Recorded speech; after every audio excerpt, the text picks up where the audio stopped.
भगवान श्री राम क्या कभी आपको इतने बेबस लगे, क्या कितने असहाय कभी लगे कि एक पर्वत पर उनका पहुंचना हो रहा है और वहां से रावण उनकी माता जानकी को, उनकी पत्नी को उठाकर ले जा रहा है, वो आंख भर के देख रहे हैं, हाथ में कोदंड पकड़े हुए हैं। अगर कोई ऐसे राम को चित्रित करने की कोशिश करेगा तो प्रश्न नहीं पूछे जाएंगे क्या? भगवान श्री राम अवतार थे, लेकिन ये श्री राम स्वयं नहीं जानते थे। भगवान श्री राम ने अपना पूरा जीवन मानव मूल्यों पे जिया है। उन्होंने कभी कोई चमत्कार नहीं दिखाया। उनकी सारी शक्तियां अर्जित की हुई थी, जो उन्होंने कमाई है, जैसे कि मैं और आप भी कमा सकते हैं, सारी शक्तियां अर्जित कर सकते हैं। भगवान श्री राम की कथा की विशेषता यही है, और यही चीज है जो राम को कृष्ण से अलग करती है। भगवान कृष्ण को शुरू से पता था कि वो अवतार हैं, 16 कलाओं के स्वामी हैं, वो लीलाधर हैं, उनको पता था। भगवान राम को कुछ नहीं पता था। भगवान राम भगवान विष्णु के अवतार हैं, ये बहुत लेटर स्टेज पे उनके अंदर ये बात आई होगी। जब तक वो जीवन जी रहे थे अपना, जब तक वो वनवास में थे, वो हर चीज के लिए ऐसे ही लड़े हैं, वैसा ही संघर्ष किया है, उतना ही तड़पे हैं, उतना ही व्यथित हुए हैं, उतना ही व्यग्र हुए हैं, जितना कि एक मानव, एक साधारण मानव होता। इसीलिए वो फिल्म में भी कहते हैं, जब उनसे देखें आप, मर्यादा का तो हाल यहां तक है कि जब उनसे लक्ष्मण कहते हैं कि आप एक बार कह दें अगर भरत को, तो पूरे अयोध्या की सेना आपके साथ लड़ेगी, तो वो कहते हैं 14 वर्षों तक तो मेरा भरत की सेना पर, अयोध्या के एक कण पर भी अधिकार नहीं है। तो जिन्होंने अपने राजत्व को, अपने युवराज होने को भी, अब उसका भी फायदा नहीं उठाया, तो वो अवतार समझे अपने आप को। वो कभी नहीं समझा उन्होंने अवतार, वो मनुष्य बन के जिए हैं और मनुष्य बन के ही आपने ये कहा मनोज जी कि आपने 300 रामायण हैं, अलग अलग जगह अलग अलग प्रसंग हैं, लेकिन कोई रामायण शायद ये नहीं कहती कि भगवान राम वहां मौजूद थे, उनके आंखों के सामने हरण हो गया। उन्हें तो शायद ये पता ही नहीं था कि कौन हरण करके ले गया है, इसीलिए वो सबसे पूछते जा रहे थे, और इसीलिए कहा कि हे खग मृग हे मधुकर श्रेणी तुम देखी सीता मृगनैनी, ऐसे तुलसीदास जी ने लिखा है। और भी दूसरी रामायणों में दूसरे वृत्तांत हैं, जबकि आपकी इस आदि पुरुष में दिखाया गया कि राम जी देख रहे हैं, वो नीचे दौड़ लगा रहे हैं, ऊपर विमान से, वो अपने ड्रैगन नुमा विमान से जो ले जा रहा है रावण, और उसको पीछा करते हुए राम देख रहे हैं और तीर नहीं चला रहे। ये थोड़ा सा लोगों के दिल में खटकता है। देखिए, इस विषय में आपको हमारी फिल्म के जो निर्देशक हैं ओम राउत जी, आप उनसे बात करें, आप उनको लाइन पे लें। दूसरी बात यह है कि राम कथा के प्रसंग 300 रामायण में 300 तरह के हैं, ये तो आप समझें। अगर 300 रामायण 300 तरीके से लिखी जा सकती है, तो आप आदि पुरुष को 301वें प्रकार की रामायण समझ के क्यों नहीं देख सकते कि भाई ठीक है, ये भी एक विजन हो सकता है। जब लक्ष्मण रेखा का जिक्र एक रामायण में है, दूसरे में नहीं है, शबरी के झूठे बेर खाने का जिक्र एक रामायण में है, दूसरे में नहीं है, अनेक ऐसे प्रसंग है, अनेक। केवट का प्रसंग आप देख लें तो तुलसी के यहाँ केवट का प्रसंग है, वाल्मीकि के यहाँ केवट का प्रसंग नहीं है। तो आप पूछिए ना बाबा तुलसीदास जी, भाई आपने केवट का देखिए, मैं ये भी इसमें मानता हूं आप लोगों की एक तरह से सामर्थ्य की 3 घंटे में हर दृश्य को नहीं बांधा जा सकता, और सारे प्रसंग दिखाएंगे तो कम से कम 30 घंटे की फिल्म बनानी पड़ेगी, ये भी निश्चित है। तो मैं ये कह रहा हूं कि कुछ सीन जैसे माता शबरी का सीन है, उसमें बहुत प्यारा दिखाया गया, लेकिन फिर वही बात कि भगवान राम शबरी जी के पास गए थे कि माता शबरी रात में उनके पास चल के आई थी। लोग ये तो पूछेंगे कि जो कहानी, उनका जो माइंडसेट है, जो उन्होंने सोची हुई कहानी है, जो पढ़ी हुई कहानी है, तुलसीदास जी और वाल्मीकि जी, इन दोनों की रामायण और रामचरितमानस बहुत प्रसिद्ध है। जब उस धारणा को कोई लेखक या कोई कहानी तोड़ती है उनके सामने, तो मन में तो खटकेगा। और कौन सी पढ़ी हुई कहानी है? मैं तुलसी रामायण की आप बात कर रहे हैं या फिर आप वाल्मीकि रामायण की बात कर रहे हैं? कौन से रामायण की बात कर रहे हैं? मैं तो दोनों की बात कर रहा हूं, आप दोनों में से बता दें, किसी तीसरे में ऐसा प्रसंग हो कि माता शबरी चल के आई। देखिए, फिल्म का जो स्क्रीन प्ले है वो ओम राउत जी ने लिखा है, जो एडॉप्टेड स्क्रीन प्ले है ओम राउत जी ने लिखा है, और उन्होंने इसके लिए वर्षों अध्ययन किया है, वर्षों।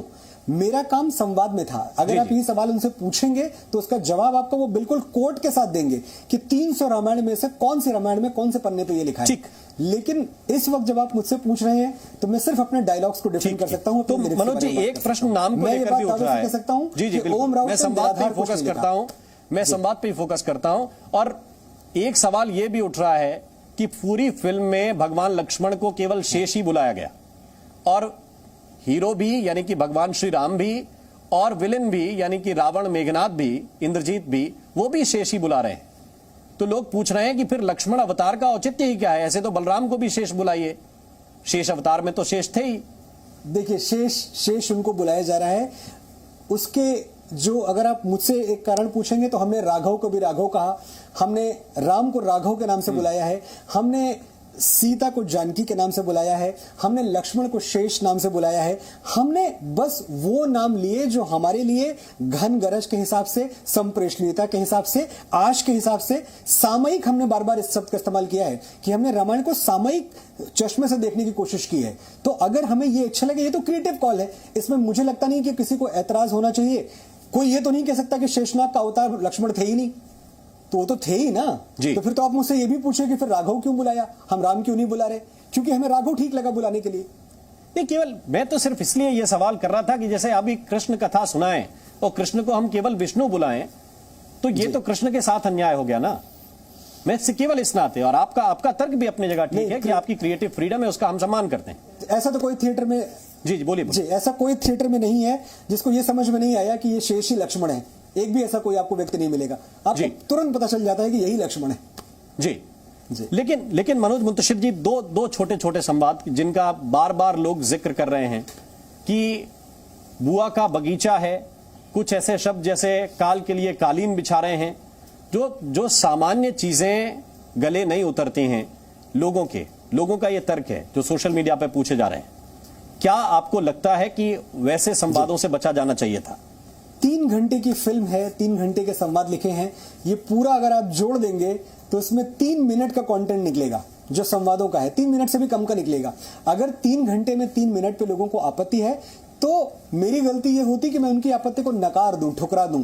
मैं तो सर झुका रहा हूं उनके आगे। मुझे इस पे सही गलत कुछ कहना ही नहीं है। आपको नहीं अच्छा लगा, गलत है। आपको पसंद नहीं आया, बिल्कुल आपकी पसंद शिरोधारी है, जो आप चाहते हैं वही होगा। एक लेखक होने के नाते मेरे पास अनगिनत तर्क होंगे, हम बैठ के पूरा दिन यहां बात कर सकते हैं, लेकिन मैं तर्क के तराजू पे तौलूं भगवान श्री राम के चरित्र को कि लोगों की भावना के तराजू पे तोलूं, तो मैं भावना के तराजू पे तोलूंगा।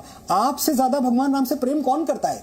जो लोग ट्विटर पे या सोशल मीडिया पे मुझे ट्रोल कर रहे हैं या जो मेरे बारे में बुरा भला लिख रहे हैं, उनका भी सच यही है कि वो भगवान श्री राम के उपासक हैं। वो भगवान श्री राम से टूट के प्यार करते हैं। लेकिन भगवान श्री राम की इमेज पे, एक बात जो कही, खरोच बर्दाश्त नहीं कर सकते। आपने एक बात जो कही कि नई पीढ़ी से कनेक्ट करने के लिए, बच्चों से कनेक्ट करने के लिए, अगर हनुमान आकर कहें कि हम उनकी लंका लगा देंगे, तो इससे नई पीढ़ी आपको लगता है कि क्या बेहतर सीख जाएगी? या इससे बेहतर संवाद मनोज मुंतशिर नहीं लिख सकते? लंका लगा देंगे आज के नहीं, बिल्कुल लिख सकते थे, और बेहतर तो हर चीज का बेहतर है। मैंने जो भी आपको अपने अच्छे संवाद लिखा सुनाए, अभी हो सकता है जब मैं दोबारा लिखूं तो इससे भी अच्छे लिखूं, क्यों नहीं ऐसा हो सकता। लेकिन उसके साथ ही ये भी सही है कि लंका लगा देंगे, ये जो भाषा है ये एक कोलोकियल पेडेस्ट्रियन तरीका है बात कहने का, जो मैंने ऐसा सोचा क्रिएटिवली हमारे दिमाग में था कि शायद ये जो मुहावरा है ये जन्मा वहीं से होगा, वरना लंका लगा देंगे की जगह मॉरिशस लगा देंगे भी हो सकता है। ये भी हो सकता था कि हम आपका लंदन लगा देंगे, हम आपका अमेरिका लगा देंगे। तो हमें ऐसा लगा एक बाल सुलभ तौर पे सोचते हुए कि लंका लगा देंगे। हो सकता है इस मुहावरे का जन्म वहां से हुआ हो जब भगवान श्री राम ने एक बेटी, जो आर्यावर्त की जम्बूद्वीप की एक बेटी थी, उसकी रक्षा के लिए, उसकी सुरक्षा के लिए पूरी लंका फूंक दी। हो सकता है इसका जन्म वहां से हुआ हो मुहावरे का। तो ये हमारा एक क्रिएटिव फ्रीडम थी। हम ये डायलॉग भी बदल रहे हैं आपके लिए, आपको नहीं अच्छा लगा, हम बदल रहे हैं, ठीक। लेकिन मैं तो सिर्फ इसलिए ये सवाल आपसे इतने ज्यादा इसलिए हैं क्यों तेरी मिट्टी में मिल जावा वाला मनोज मुंतशिर हमें याद है, और वो हमारे सामने बैठा हुआ है, या हम लंका लगा देने वाले मनोज मुंतशिर से संवाद कर रहे हैं। ये दोनों मनोज मुंतशिर आपस में संवाद इस वक्त कर रहे हैं कि नहीं कर रहे हैं? तेरी मिट्टी वाला मनोज मुंतशिर आपको आदि पुरुष के अनगिनत सीन्स में दिखेगा। तेरी मिट्टी वाला मनोज मुंतशिर आपको दिखेगा जब मैं बोल रहा हूं कि तेरे ही भरोसे हैं हम, तेरे ही सहारे, दुविधा की घड़ी में ये मन तुझको ही पुकारे, तेरे ही बल से है बल हमारा, तू ही करेगा मंगल हमारा, मंत्रों से बढ़ के तेरा नाम, जय श्री राम, जय श्री राम, जय श्री राम, राजा राम।